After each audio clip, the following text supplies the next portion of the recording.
Hi, my name is Ellie Metzger, and I'm here to talk to you today about video games.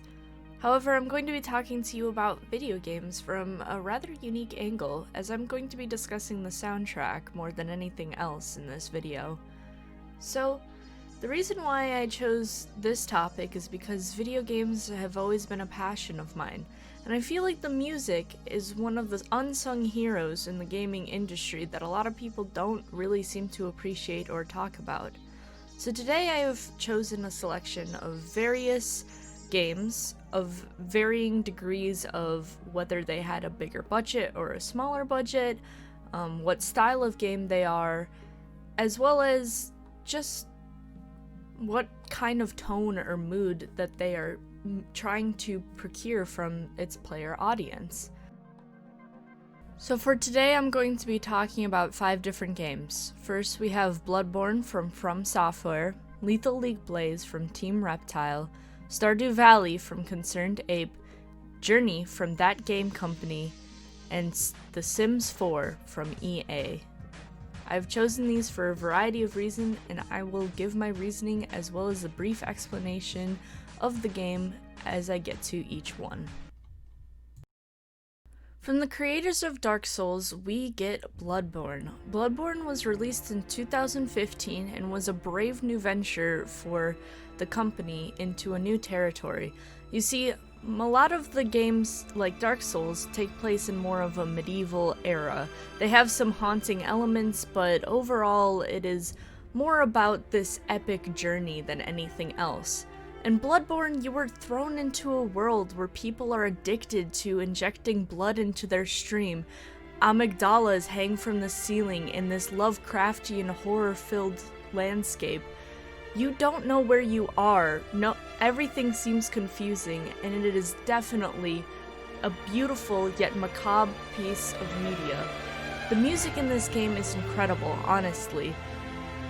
Epic chorals, along with these swelling musical pieces from orchestras.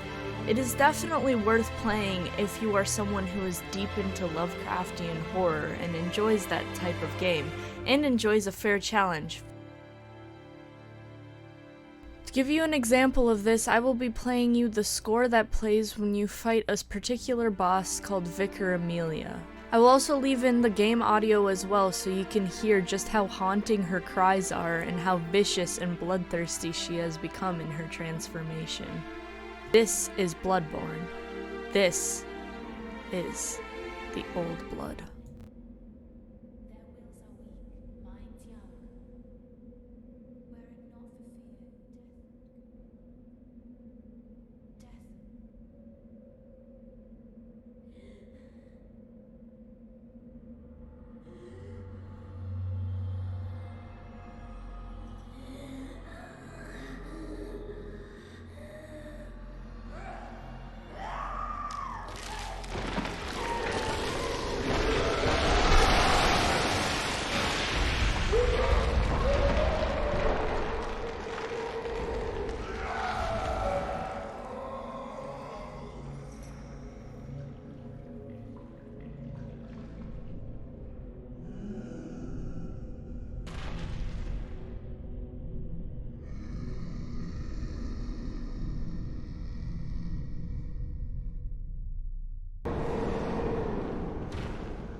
As you can see here, the game is rather gruesome and dark.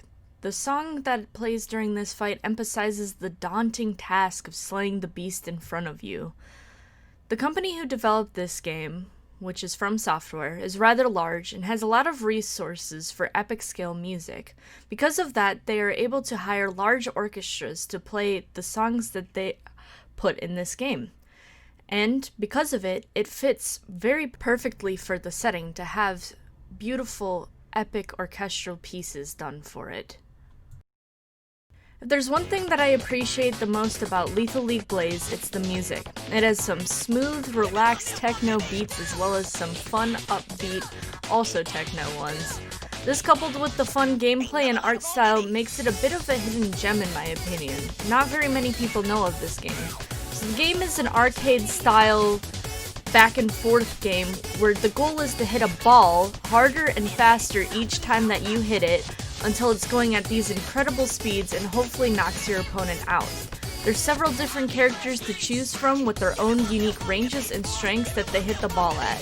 So now, let's sit back and allow everyone to enjoy some of the wonderful music this game has to offer.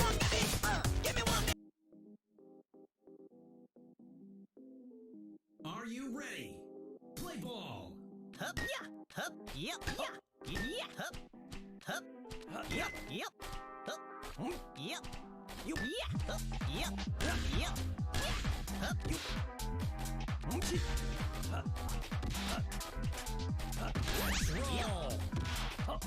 hup, yep, yep, yep, yep, hup. Ah, damn it, damn it, damn it! Get out!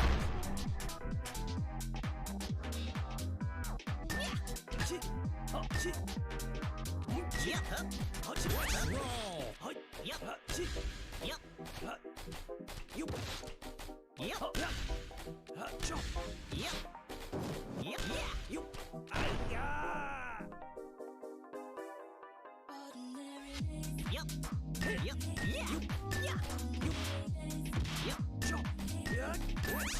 Lethal League Blaze is the second installment in the Lethal League series, and is developed by a relatively small company that outsourced its music mostly to one by the name of Klaus Wien. He created most of the soundtrack specifically for this game. The smooth techno beats work incredibly well for the fun, sometimes chaotic playstyle that the game has to offer. Stardew Valley. Stardew Valley is incredible from the standpoint that just one creator worked on it, Concerned Ape. Stardew Valley is an adorable game where you inherit your grandpa's old farm in Stardew Valley. From there you clean up the place, plant crops, get to know the locals, maybe fall in love, and eventually get married and possibly have children. One of my favorite parts of the game is the adorable soundtrack that it provides. There are songs for each season, as well as songs for various events and holidays, or locations. So now, relax and enjoy some of my favorite songs from each season. Try to close your eyes and imagine how you can feel yourself in each season that the soundtrack portrays.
As mentioned before, Concerned Ape literally did everything within this game, including the music, so this amazingly well put together soundtrack is shown as a labor of love for this passion project that he started.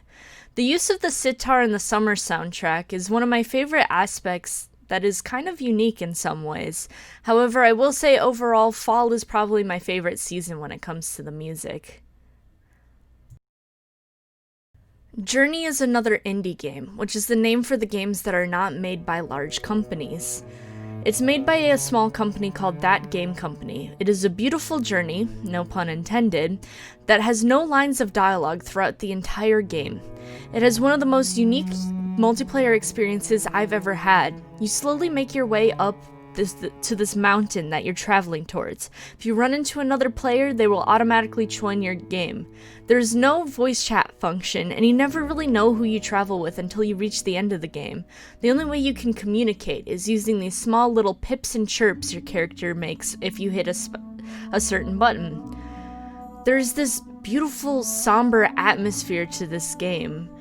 Have a listen to one of my favorite moments, where you surf the sands in an upbeat melodic piece that slowly melts into this gorgeous tune that makes your heart swell as you gaze upon the setting sun.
The music in Journey is largely featuring a cello soloist with a small orchestral accompaniment. The cello perfectly encapsulates the somber beauty that I spoke of, and I believe it's an extremely wise choice for this game. Now, The Sims 4 is one of my guilty pleasures. It's not a particularly outstanding game by any means, and it isn't even my favorite within the series, so why did I pick it? In all honesty, it's the music. It's got this very unique way to play with music. When you're in the character creator or building, you can switch between tabs and the music changes. Along with this, the Sims will sometimes change their moods, and a small little motif will play whenever they switch between moods, denoting what they are feeling. It's a fun little clever way to get you immersed in how your character's feeling at that moment. For this segment, I will be showing you two clips. One is me and the character creator switching between the tabs so you can get a feel of what I mean by the music shifting in different patterns and forms as you change between tabs, and another being a small clip I will get off of YouTube of the shifts between moods that Sims can have.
EA is an enormous company and has an extremely large budget for making this game, so they had a ton of resources available to do so. Another fun aspect that I didn't mention before is that they sometimes get licensed songs and have the artists actually re-record them, but in Simlish, which is the fake made-up language that the characters speak in. Alright, I hope everyone enjoyed this project. It was incredibly fun to work on, and it's definitely a huge passion of mine, as I mentioned. So I hope you guys got a real kick out of it as much as I did. Thank you!